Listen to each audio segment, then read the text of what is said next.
Dear modern stars, today you will write detailed question of chapter 10. Chapter name is the reform movements in India under British rule. Okay.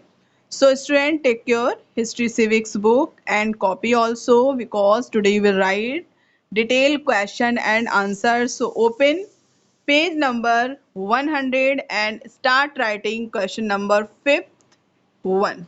Okay. So student, right question. Question is, various reform movements began in the 19th century. Full stop. In the context A. You will write first A. Firstly, you will write various reform movements began in the 19th century. Full stop. In the context. In the context लिखने के बाद आप लिखेंगे A. Okay. Mention some of the issues common to all the reform movements. Okay. Firstly, after writing various reform movements began in the 19th century, full stop, in the context के बाद आप A लिखेंगे. Mention some of the issues common to all the reform movements. Okay. It means जो सुधार आंदोलन हुए थे सभी, ऑल द रिफॉर्म मूवमेंट्स, जो भी सुधार आंदोलन हुए थे उनमें कुछ इशूज जो है क्रिएट हुए थे, वो सम इशूज क्या क्या है, वो इशू क्या क्या है, कॉमन इशू क्या है, उनके बारे में आपको लिखना है. Mention some of the issues common to all the reform movement. जितने भी रिफॉर्म मूवमेंट स्टार्ट हुए थे उनके इशू क्या थे, किस चीज को लेकर के वो मूवमेंट्स स्टार्ट हुए थे, वो किस तरह की एविल्स थी सोसाइटी के अंदर, जिसको वो जो है रिफॉर्म करना चाहते थे, इम्प्रूव करना चाहते थे. सो राइट आंसर, उन्होंने किसके बारे में, कौन से इशू लेकर आए थे जिनके साथ उन्होंने रिफॉर्म मूवमेंट्स स्टार्ट किया था. So answer is first A.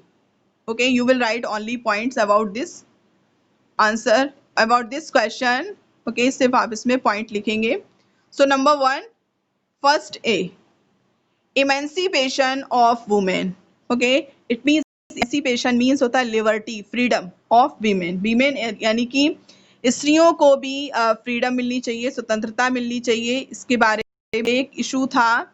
Second, promotion of window remarriage, यानी कि विधवा पुनर्विवाह प्रमोट होना चाहिए, स्टार्ट होना चाहिए.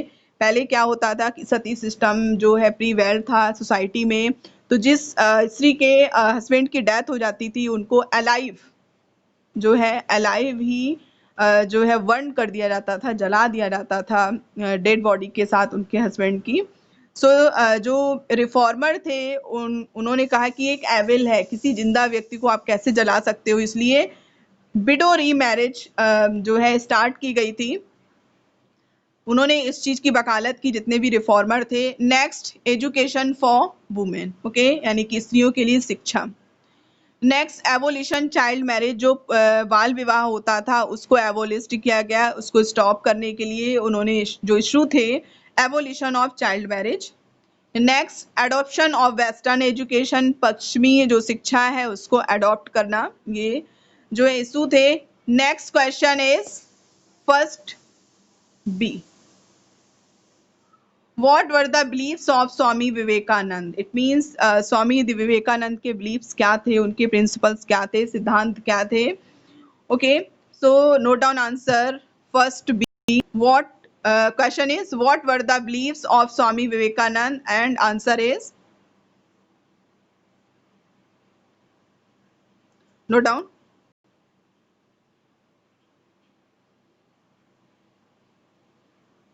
Okay.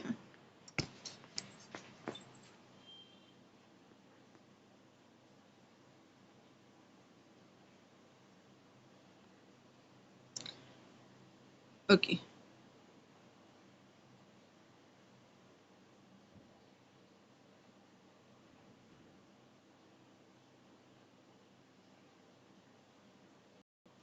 Okay, very good. चलिए, okay, watch.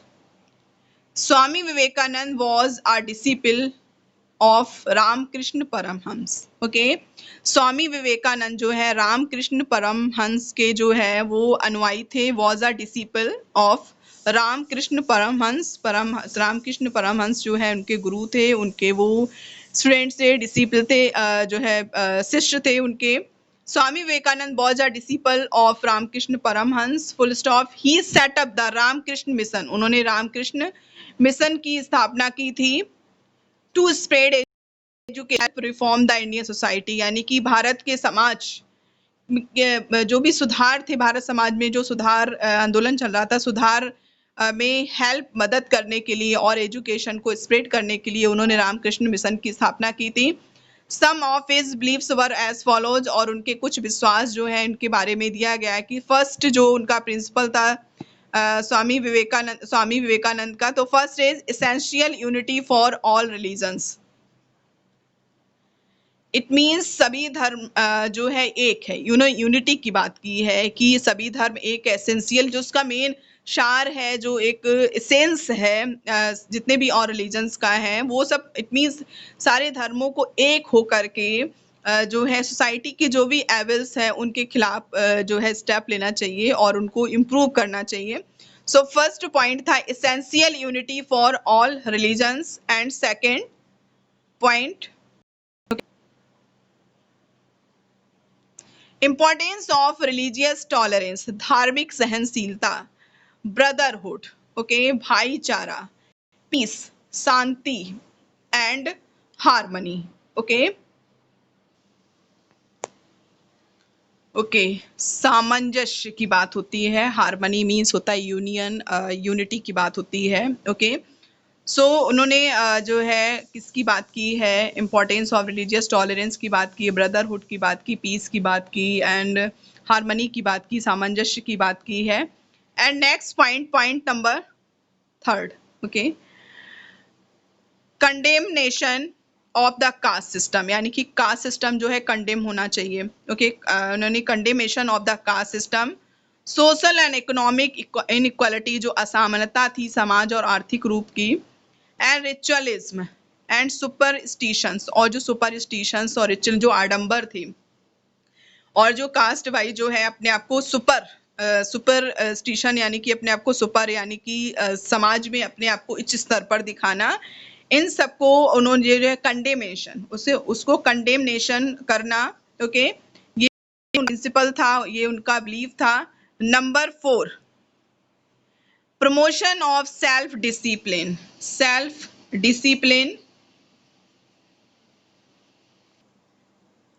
Self realisation of one's duty to society among Indian people, जितने भी भारतीय हैं, जो भी भारत के लोग हैं, उनको उन्होंने मतलब ये सेल्फ डिसिप्लिन, अपना जो है अनुशासन, स्व अनुशासन व सेल्फ रियलाइजेशन, खुद उस चीज को रियलाइज करना, ये जो है उनकी खुद की ड्यूटी है, वंस ड्यूटी है society among the Indian people, इस चीज को उन्होंने प्रमोट किया।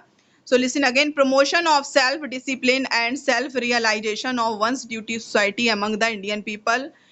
Next, number 5th, upliftment of the position of women. Okay, it means स्त्रियों की स्थिति में सुधार, उनको uplift करना, उनको उठाना, okay, upliftment of the position of the women. Next question of this chapter is Question number 2, what was the role of the following reformers? It means दो reformers, दो समाज दिए गए हैं, इनके बारे में आपको बताना, इनकी क्या भूमिका थी, ओके, भूमिका के बारे में आपको बताना है। So right answer of this question number 2A. Dayanand Saraswati was a social reformer who established the Arya Samaj in 1879. Dayanand Saraswati जो है वो एक समाज सुधारक थे और उन्होंने आर्य समाज की स्थापना की थी 1875 में।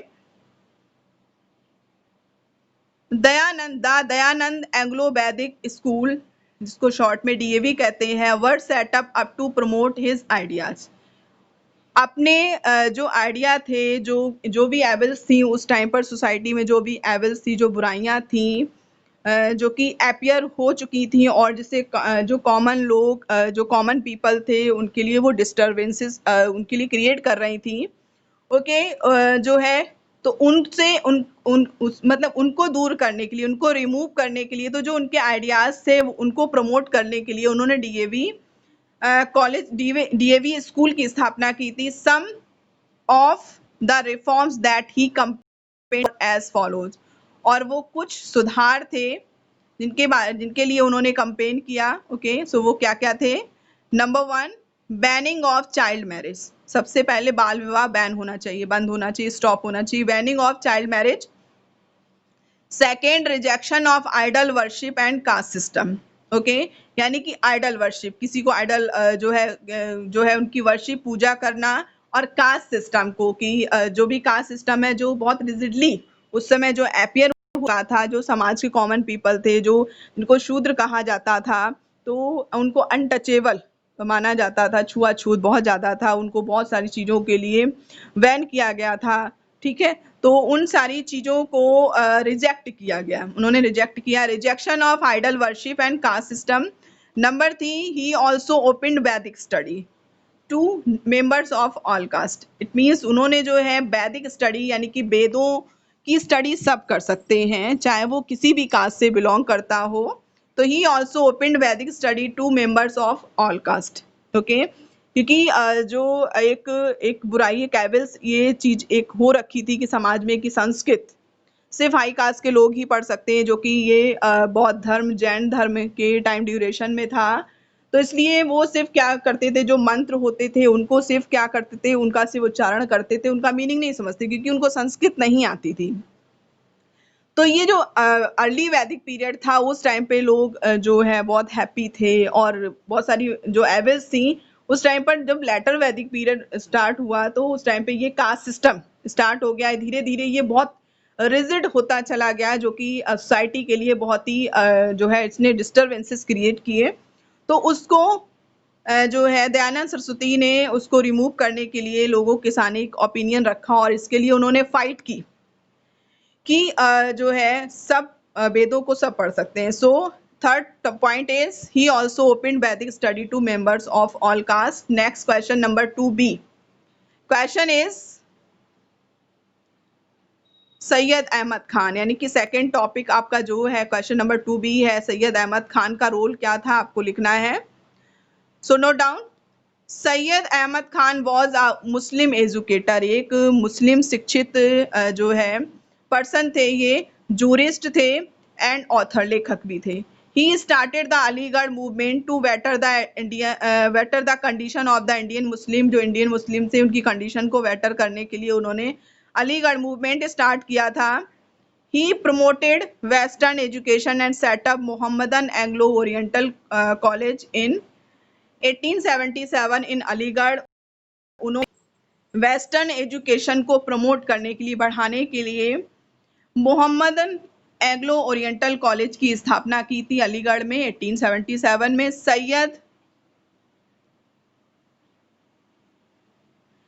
Syed Ahmad Khan organised the All India Mohammedan Educational Conference. उन्होंने सैयद अहमद खान ने All India Mohammedan Educational Conference सम्मेलन को जो है ऑर्गेनाइज किया था। किस लिए किया था? To promote education and create a common platform for the Muslims. Muslim को एक कॉमन, उनके लिए एक कॉमन प्लेटफॉर्म जो है क्रिएट किया था, डेवलप किया था, जिससे उनकी प्रोग्रेस हो सके। एंड एजुकेशन को प्रमोट करने के लिए full stop he believed that western scientific learning, उनको भरोसा था, उनको विश्वास था कि जो पश्चिमी वैज्ञानिक जो शिक्षा है, सीख है, जो सीखेंगे तो could improve the condition of the Muslim, जिससे कि मुस्लिम्स की कंडीशन, स्थिति उनकी सुधर सकती है। सो स्टूडेंट, ये हमेशा से ये रिफॉर्मर, जो सोशल रिफॉर्मर है, समाज सुधारक हैं, जो विद्वान हैं, ऑथर हैं, जो लेखक हैं, वो हमेशा से मानते चले आए कि एजुकेशन वो इम्पॉर्टेंट जो है एक फाउंडेशन है, एक इम्पॉर्टेंट हर इंसान के लाइफ में एक इम्पॉर्टेंट चीज है, जिससे कि वो अपना सारा कुछ जो है चेंज कर सकते हैं, अपनी लाइफ को इजी बना सकते हैं। जैसे कहा जाता है कि हमारी अर्थ पर हमारी लाइफ कैसे इजी है, क्योंकि यहाँ पर लैंड है, एयर है, वाटर है। ओके, ऐसे ही लैंड, एयर और वाटर के बीच में रह करके हम बहुत सिस्टेमेटिक, बहुत इजीली अपनी लाइफ को कैसे जी सकते हैं, अपनी लाइफ को कैसे सर्वाइव कर सकते हैं, उसके लिए एजुकेशन बहुत ज़रूरी है। और कोई भी टाइम हो, कोई भी समय हो, एजुकेशन जो है वो स्टॉप नहीं होनी चाहिए, नहीं रुकनी चाहिए, उसको कंटिन्यू रखना है। So student, next day we will discuss about next chapter Indian movements, भारतीय जो आंदोलन हुए थे उसके बारे में हम पढ़ेंगे, चैप्टर 11 के बारे में पढ़ेंगे। So it's enough for today and have a nice day.